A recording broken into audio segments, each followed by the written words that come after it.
Hello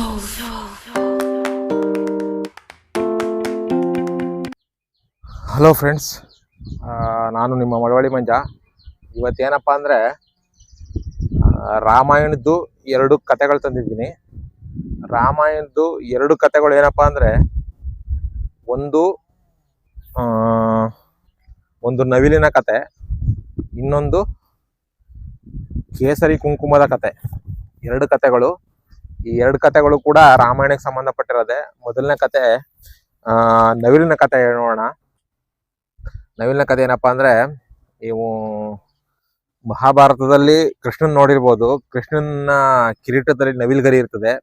ಆ ನವಿಲ್ಗರಿ ಏನಕ್ಕಪ್ಪ ಇದೆ, ಅದ್ರ ಸಂಕೇತ ಏನು ಅಂತ ಯಾರಿಗಾದ್ರೂ ಏನು ಗೊತ್ತಿತ್ತಾ? ನನಗೂ ಗೊತ್ತಿರ್ಲಿಲ್ಲ. ನಾನು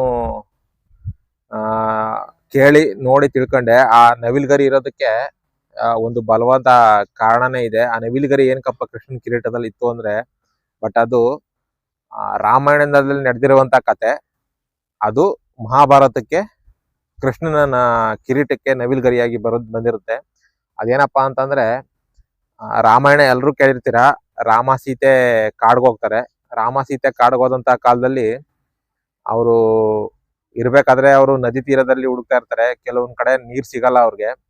ಎಷ್ಟೇ ಹುಡುಕಿದ್ರು ಒಂದ್ಸರಿ ನೀರ್ ಸಿಗದೇ ಇಲ್ಲ ಅವ್ರಿಗೆ, ರಾಮ ಮತ್ತೆ ಸೀತೆ ಲಕ್ಷ್ಮಣವ್ರಿಗೆ.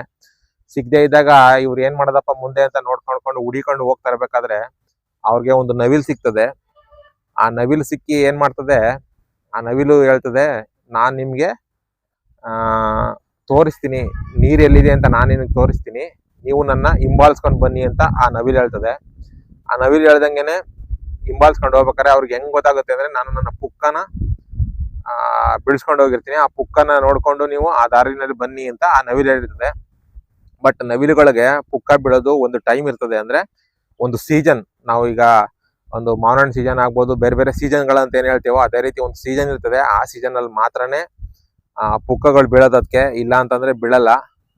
ಹಾಗಾಗಿ ಆ ಪುಕ್ಕಗಳು ಬೀಳುವಂತ ಕಾಲನೂ ಅಲ್ಲ ಅದು. ಅಂತ ಕಾಲದಲ್ಲಿ ಏನಾದ್ರು ನವಿಲ್ ಏನಾದ್ರು ಪುಕ್ಕಗಳನ್ನ ಅದೇ ಸ್ವತಃ ಇದರಿಂದಾನೇ ಬೀಳ್ಸ್ಕೊತು ಅಂತಂದ್ರೆ ಅದು ಸಾವನ್ನಪ್ಪುವಂತ ಮುನ್ಸೂಚನೆ ಎಲ್ಲ ಇರ್ತದೆ. ಸಾವನ್ನಪ್ಪುದಲ್ಲ, ಸತ್ತೇ ಹೋಗುತ್ತೆ ಅದು ನವಿಲು. ಹಾಗಾಗಿ ಆತರ ಇದ್ರೂನು ಕೂಡ ಆ ನವಿಲ್ ಏನ್ ಮಾಡುತ್ತೆ, ತನ್ನ ಪುಕ್ಕನ ಸ್ವತಃ ತಾನೇ ಬಿಡಿಸ್ಕೊಂಡು ಹೋಗಿ ರಾಮುರ್ಗೆ ದಾರಿ ತೋರಿಸುತ್ತೆ. ಕೊನೆಗೆ ಕರ್ಕೊಂಡೋಗಿ ಅವ್ರನ್ನ ನೀರಿಗೆ ಬಿಡುತ್ತೆ. ಅದು ನೀರಿಗೆ ಬಿಡೋಷ್ಟರಲ್ಲಿ ಆ ನವಿಲು ಅದು ನೀರನ್ನ ತೋರಿಸೋಷ್ಟರಲ್ಲಿ ಆ ನವಿಲಲ್ಲಿ ಎಷ್ಟು ನವಿಲ್ ಗರಿಗಳಿತ್ತೋ ಆ ನವಿಲ್ ಗರಿಗಳೆಲ್ಲ ಒಟ್ಟೋಗಿ ಮಾಮೂಲಿ ಬರೀ ನವಿಲ್ ಮಾತಾಡ್ಕೊಂಡಿರುತ್ತೆ, ನವಿಲ್ ಗರಿನೇ ಇರಲ್ಲ. ಹಾಗಾಗಿ ಅದೇನ್ ಮಾಡುತ್ತೆ, ರಕ್ತಸ್ರಾವವಾಗಿ ನವಿಲ್ ಗರಿಗಳೆಲ್ಲ ಯಾವಾಗ ಅದು ಸೀಸನ್ಗೂ ಮುಂಚೆನೆ ಬಿದ್ದೈತೋ ಹಾಗಾಗಿ ಅದು ಸಾವನ್ನಪ್ಪುತ್ತೆ ನವಿಲು. ಆ ಸಾವನ್ನಪ್ಪುವಾಗ ರಾಮ ಆ ನವಿಲ್ಗೆ ಒಂದು ಇದ್ ಕೊಡ್ತಾನೆ, ಒಂದು ಏನಪ್ಪಾ ಅಂದ್ರೆ ಆ ನವಿಲ್ಗೆ ಒಂದು ಭಾಷೆ ಕೊಡ್ತಾನೆ. ಏನ್ ಭಾಷೆನಪ್ಪ ಅಂತಂದ್ರೆ, ಮುಂದಿನ ಜನ್ಮದಲ್ಲಿ ನೀನು ಇವತ್ತು ನನಗೆ ನೀರ್ ತೋರಿಸಿದ್ಯಾ, ರಾಮ ಹೇಳೋದು, ಇವತ್ತು ನನಗೆ ನೀನ್ ನೀರ್ ತೋರಿಸಿದ್ಯಾ, ಮುಂದಿನ ಜನ್ಮದಲ್ಲಿ ನಾನು ನಿನ್ನ ಋಣನ ತೀರಿಸ್ತೀನಿ.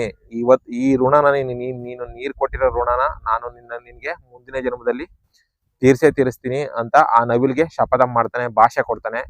ಆ ಭಾಷೆ ಕೊಟ್ಟಂತ ಆದ್ಮೇಲೆ ಅದು ನವಿಲ್ ಸತ್ತೋದ್ಮೇಲೆ ಮತ್ತೆ ಮುಂದಿನ ಜನ್ಮದಲ್ಲಿ ಅದೇ ರಾಮ, ಅದೇ ವಿಷ್ಣು ದೇವರು ಮತ್ತೆ ಶ್ರೀಕೃಷ್ಣರಾಗಿ ಹುಡ್ತಾರೆ. ಶ್ರೀಕೃಷ್ಣನಾಗಿ ಹುಟ್ಟಾಗ ಶ್ರೀಕೃಷ್ಣರ ಕಿರೀಟದಲ್ಲಿ ಇರೋದೇ ನವಿಲ್ಗರಿ. ಯಾಕೆ ಆ ನವಿಲ್ಗರಿ ಏನಕ್ಕಪ್ಪ ಅಂತಂದ್ರೆ, ರಾಮಾಯಣದಲ್ಲಿ ರಾಮ ಆಗಿದ್ದಾಗ ಆ ನವಿಲು ಏನು ನೀರನ್ನು ತೋರಿಸ್ತೋ ಆ ನೀರನ್ನ ತೋರಿಸಿದ್ದಕ್ಕೆ ಕೃತಜ್ಞತಾ ಭಾವದಿಂದ ಅದರ ಋಣನ ರಾಮರವರು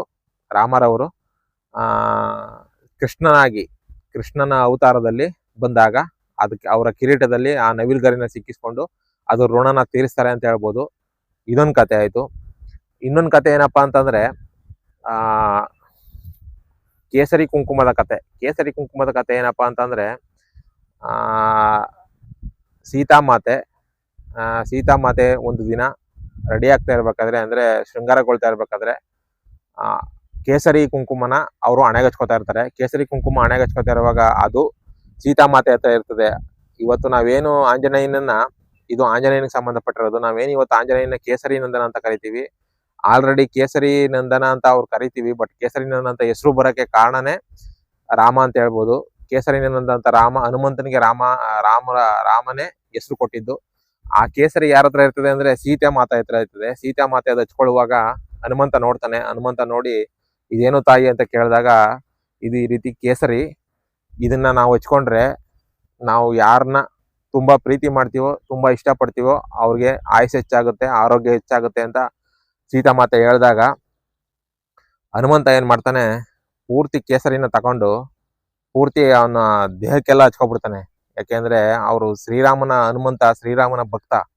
ಶ್ರೀರಾಮನ ಭಕ್ತ ಅಂದಾಗ ಯಾವಾಗ್ಲೂ ರಾಮರ ಭಜನೆ ಮಾಡ್ತಾ ಇರ್ತಾನೆ. ಹಾಗಾಗಿ ರಾಮರಿಗೆ ಒಳ್ಳೇದಾಗ್ಲಿ, ನೀವು ಬರೀ ಹಣಗಿಕೊಂಡ್ರೇನೆ ನಮ್ಮ ರಾಮರಿಗೆ ಅಷ್ಟೊಂದು ಇದಾಗುತ್ತೆ ಅಂದ್ರೆ ನಾನು ರಾಮನನ್ನೇ ನನ್ನ ಹೃದಯದಲ್ಲಿ ಇಟ್ಕೊಂಡಿದ್ದೀನಿ. ಹಾಗಾಗಿ ಪೂರ್ತಿ ಕೇಸರಿನ ನನ್ನ ದೇಹಕ್ಕೆಲ್ಲ ಹಚ್ಕೊಬಿಡ್ತೀನಿ ಅಂತ ಅಂದ್ಬಿಟ್ಟು ನಾವು ದೇಹಕ್ಕೆಲ್ಲ ಹನುಮಂತ ಏನ್ ಮಾಡ್ತಾನೆ, ಅವನ ದೇಹಕ್ಕೆಲ್ಲ ಕೇಸರಿನ ಹಚ್ಕೊಬಿಡ್ತಾನೆ. ಕೇಸರಿನ ಹಚ್ಕೊಬಿಟ್ಟಾಗ ರಾಮರು ಬರ್ತಾರೆ. ರಾಮರು ಬಂದು ನೋಡ್ತಾರೆ, ಹನುಮಂತ ಏನ್ ಇದ್ ಮಾಡ್ಕೊಂಡಿದ್ಯಾ, ಈ ತರ ಕೇಸರಿ ಹಚ್ಕೊಂಡಿದ್ಯಾ ಅಂತ ಅಂದಾಗ, ನಾನು ನಿಮ್ಗೆ ಒಳ್ಳೇದಾಗ್ಲಿ, ನಾನು ನಿಮ್ಮನ್ನ ಇದ್ ಮಾಡೋದ್ರಿಂದ ನಿಮ್ಗೆ ಯಾವ್ದೇ ರೀತಿ ತೊಂದರೆ ಆಗ್ಬಾರ್ದು ಅನ್ನೋ ಕಾರಣಕ್ಕೆ ಈ ತರ ಹಚ್ಕೊಂಡಿದೀನಿ, ನೀವು ನನ್ನ ಹೃದಯದಲ್ಲಿ ಇದ್ದೀರಾ, ಹಾಗಾಗಿ ಅಂತ ಹನುಮಂತ ಹೇಳಿದಾಗ ಆ ರಾಮರ ಏನ್ ಮಾಡ್ತಾರೆ, ಅವಾಗ ನೀನು ಇನ್ನೊಂದ್ ಹೆಸರು ಕೊಡ್ತೀನಿ ನಿನಗೆ ಅಂತ ಹೇಳಿ ಹನುಮಂತನಿಗೆ ಇನ್ನೊಂದ್ ಹೆಸರು ಕೊಡ್ತಾರೆ. ಅದೇ ಇನ್ನೊಂದ್ ಹೆಸರೇ ಕೇಸರಿ ನಂದನ.